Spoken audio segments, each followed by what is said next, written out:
Hi everyone, this is Devahuti, Program Manager at Navis Chennai. Today I want to speak on a very interesting topic, which is like not very familiar to people who are using Agile. So it is like the human values of Agile. So let's begin with. I'll just move my cam a bit so that it's more visible. Yeah. So starting it like what exactly is this agility? Agility is more of an attitude than a process, and it's more environment than a methodology. And as you see the bridge over here, the principles of Agile will bridge the values and practices towards like success by a guiding behavior. That's what's the bridge is depicting out here. Next, let me walk you through the 8 human values of Agile that I'm going to touch upon. And Agile is a successful software practice because it is based on a principle that if we want to build great products, we need great people. Okay, so now coming to the human values of Agile. This is the list of the human values of Agile that I'm going to talk about today. Respect, transparency, trust, commitment, simplicity, focus, feedback, and courage. First comes the human value of respect. So this is the most important and intrinsic human value which leads people to be more productive and work more collaboratively, because if you respect people become naturally more resourceful, creative, and collaborative. And if we have respect, if we show respect for the diverse backgrounds of people with experiences, their range of skills, teams are able to effectively solve more complex problems in more creative ways. That has been proven. Now there are ways in which we can promote respect in Scrum. So like Scrum is doing their bit, like the process of Scrum is doing their bit in which they are promoting respect. So how do we do that? So let me pull up that slide for you. So see, there are like these 7 pointers that I have mentioned here. So first is entire Scrum team attends all the Scrum ceremonies, and then this promotes respect for each role, their accountabilities, and their diverse backgrounds and perspectives. Second is the development team is cross-functional. They are, which means as a whole, it has all the skills necessary to deliver a product that is considered as done. This promotes respect for everyone's skills and experiences and ideas. Then we have this sprint backlog is owned by the product development team. So, since they are the ones who are doing the work, it is showing respect to them that that their knowledge and skills they have, and as well as respect for working at a sustainable pace, that they're able to deliver whatever they're committing. Then by reviewing the done product in a sprint review, we are showing the respect or our transparency of the true progress, and this shows respect to the stakeholders what their requirement is. Then the product owner sets up realistic expectations for the stakeholders. This is another demonstration of respect for the stakeholders. Then we have the Scrum Master's focus on the health of the Scrum team and the effective use of Scrum. So this shows that how much we're respecting the team's requirements, that we are having a role that is focusing particularly on facilitating and coaching and demonstrating a respect for the people and teams and their capacity of growth. So, and these are a few things that Scrum is promoting for this human value of respect. The next, coming over to another very important value, which is the transparency. So transparency is a very it's actually very intrinsic value of Agile, which actually promotes the motto of Agile. So unlike when we are getting some dresser done by a carpenter, or we are getting a cabinet done by a carpenter, we can go and see it and say what exactly is the status of it, how we want it, we can do that. But then that visibility or that openness or that transparency is not available in case of software development in Agile. So when we are coming and saying that we need transparency, the manager as well as the team becomes a bit intimidated in the beginning. They are not sure like what exactly to open up, what exactly to provide visibility on. So that becomes an issue at times. So what exactly is this transparency meaning in Agile? Agile is a framework that encourages leaders to support teams in managing their work. Agile involves transferring ownership. It does not encourage micromanagement at all. So transparency can be used as a tool. Watching your team approach an issue and trusting your team to approach that issue in their own way, and then you can go and we are not saying that like you Agile is not saying that it's not you should not go and help them. You can go and help them, but it should not be like you are taking it over and then like pushing them to do things only without listening to what their ideas are. So as a manager, you can go and say like, how can I help you? This makes the team more confident. This makes the team feel that okay, they are respected and they are able to do their work, and they'll have great ideas to quicken the procedure of resolution of the issue.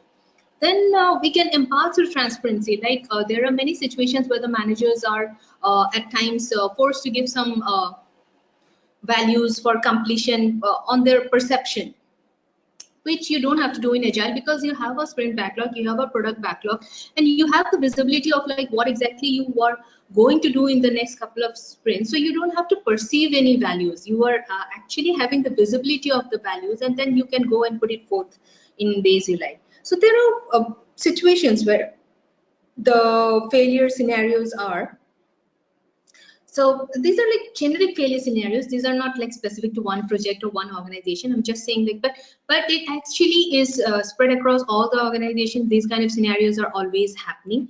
So first is that the DM or the PO. So sometimes the DM and the PO get so much involved into the planning that they are going and re-estimating the issues which are already estimated by the team. So it's not expected from the DM or the PO to go and re-estimate something which had been done by the team. So, and sometimes the DM or the PO is so detached from the whole thing that they are not involved at all. They are not prioritizing properly. So those are some kind of things which are like hindrances to transparency. Or like there are some information which the DM or the PO does not let out to the team, or the team knows some information and they are not letting it out to the to the whole set of people who are working. Being open at work actually creates a lot of transparency to our progress also. Next, it helps you ask for help. It helps you promote help to the other people, support other people.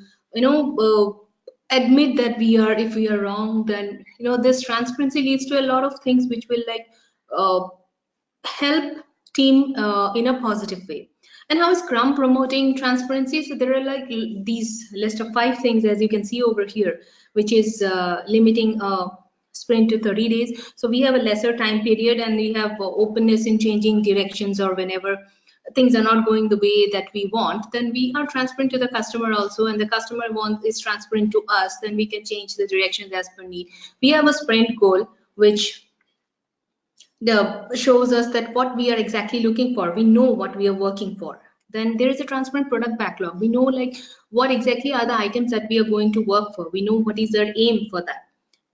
Then we have a sprint retrospective, which has a focus on the continuous improvement. So in this sprint retrospective, the team is working over like how they can improve. They are openly telling each other their feedback.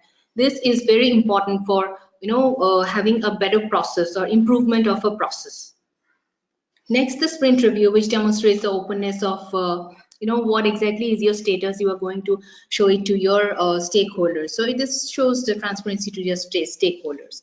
Next comes the human value of trust. This goes hand in hand with the transparency. So if you have transparency, there is a mutual trust that is getting built. So trust is what? Trust is like, is not happening amongst organization and individuals. Trust happens amongst to individuals. So it is always like always the face-to-face communication that is like uh, add on that adds on to the what do you say adds on to the value of trust in the beginning when the team is getting formed. So it is always better to have more face-to-face communication. It can be done through technology, that can be done through online tools also. But then like trust can be promoted or it can be boosted up through the simple rules like being open and honest in the communications, and that will make you more confident and make people have trust on you. Then meet your expectations, meet the expectations, keep your promises and commitments that you are doing, and be competent enough to fulfill all your commitments. So if you're a leader, you should think that you trust the team. If you think the team has underestimated their efforts or work or velocity, uh, you should not directly go and question them in a way in which they respect or in which they're, because that might be the case, that might not be the case. There might be reasons why the team has estimated in that way, which ideally we should not be questioning them on whatever their estimations are, if we, unless and until we do not have the exact data on why exactly it has happened. Next comes this value of commitment. So commitment is a very important value, and this will come in like these are all these human values are all linked. If we have this transparency, respect, trust, and then commitment will be falling in place automatically. So commitment is more of a bond within the team to deliver something that at a particular with a realistic goal that they have to determine as a part of their sprint planning. So it is this team's commitment that we are talking about. Team can commit to work, team can work to commit to leadership vision, team can commit to some other interesting work or like exciting and meaningful work, or they can do commit to total honesty and openness. So there are like many commitments that the team do at the beginning of the sprint, but sometimes like those commitments, we are later on going and tweaking those things, and then actually we are not meeting our commitments, but we say that okay, we somewhat have met those commitments. So a few examples of it are like, say we are saying deliver and deploy frequently, and we have a done by definition. So all these things we are like committing that okay, this is the definition of done. But later on when we actually, actually happens is that there is a cheat that actually happens, and then like we have a definition of done, we have everyone production release is ready, but then like it did not happen on an actual date, it happened on some later date, and then again we have the definition of done also in there, and that definition of done wanted us to do a proper integration testing and then only acceptance testing, and then only it gets delivered. However, here we have tweaked it and said like okay, like we have not got any bugs and we have done the unit test, we have run the unit test. So as of now, this is like okay, ready to deliver. So we consider it as definition of done completed. But actually it's not as per the definition of done. So it is not ready for that environment or the current production environment, but it is running in our test environment. So in that way, we are like, tweaking. So those are the cheats that can happen in that.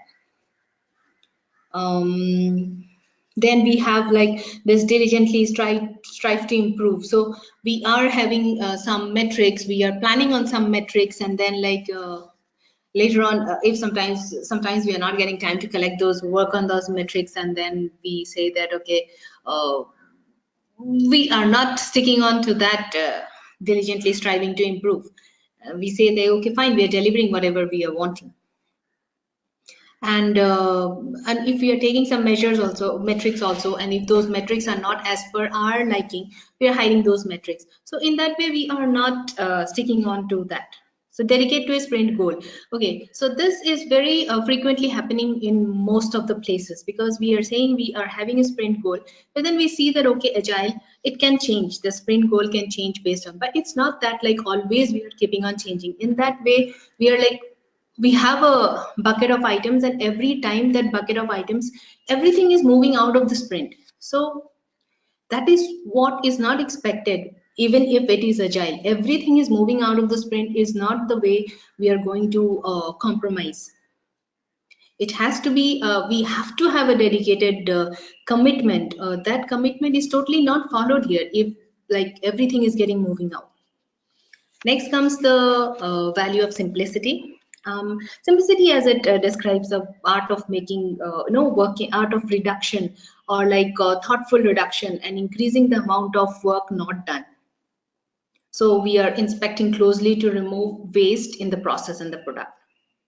Keeping the design simple, it obviously reduces a lot of extra unwanted and useless work, and which saves the time and money. Next comes the human value of focus. So focus is also very important empirism and important for empirism and collaborative teamwork. So instead of people working independently of different items, we are having a common focus. Say like this is the first item that we need to tackle, and then we are going over to the next item. So here, like we are knowing that this is our focal point. Here, this is what I'm going to focus on. And how does Scrum help in Scrum promote focus? Yeah, we do have this done increment where we know that okay, this is our focus, this is our definition of done. We have the item that we consider done. So this is our focus, and we are working towards it. Then we have the Scrum events and artifacts, which are now again having a particular goal, particular timeline, a cadence. Then we have a sprint goal, which makes us know that this is our focus. The product backlog is an audit list, so that again is a focus list of items. And the events that are all happening in Scrum are all time boxed to show a sense of urgency. So that's why it is working on. So let me move the camera a bit now because I'm covering the last two. Yeah. So next is the feedback. Feedback is very important for any kind of process if we want to improve upon. And for Agile, it is one of the most crucial human value. So change something, find out how it went, learn from it, and change something again. So that is what is the feedback referring to. So feedback is something like you are getting your inputs, like how it went, whether it's positive or negative, or like uh, and then you feed it back into the system so that you can improve upon it. Frequent feedback is very vital. It'll help us in Agile, like we are getting clearer requirements if we're getting clearer feedback at an earlier point of time, and then we have more interaction with the customers, and the team will be able to deliver at the constant and a sustainable pace. And a feedback loop, there are many ways in which this feedback loop is working in Agile. Like we have these practices like pair programming, then we have this practices like unit tests, continuous integration, then we have this daily scrums, we have sprint with a cadence, and we have meetings with product owners and the users, with the customers. Then we have this code analysis, code reviews, and we have automated test and automated acceptance test, integration test, etc., etc. So these will continuously give us some feedback on how our changes have made the system work. Has it broken something? Has it got better? So these will help us work towards a better process or better principles.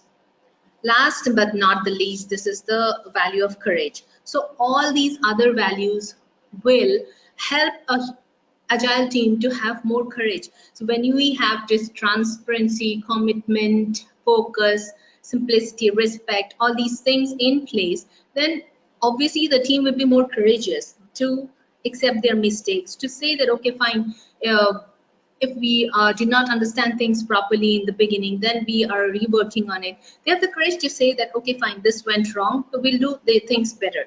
They have the courage to say that hold others accountable for something. They have the courage to admit their mistakes. They have the courage to engage in a productive conflict and correct their mistakes. And how does Scrum promote all that? So Scrum is doing a continuous inspect and adapt process. This is the built-in assumption that it's okay to change direction. That instills a lot of courage in the Scrum teams. The time box of sprint limits, the impact of failure to the length of the sprint. This gives us, courage to try new things and experiment and learn. The 3 Scrum roles, the product owner has the courage to say no to low value features. Then the development team is accountable, saying no to low quality products. And the scrum master or the program manager in our case displays courage in standing to anything that is not going as per the process. Then we have the scrum teams are transparent about their work throughout the sprint. And this transparency takes courage, and it helps us build more trust. The more trust we have, the more courage we find. So it is like a cycle. So these are like a few things that there's a few examples, the Scrum values, which promotes all these agile values. Scrum promotes all these agile values, and if these human values are inculcated in our agile teams, it'll be a very productive agile team. And that is all for today. Thanks for your time. Thank you.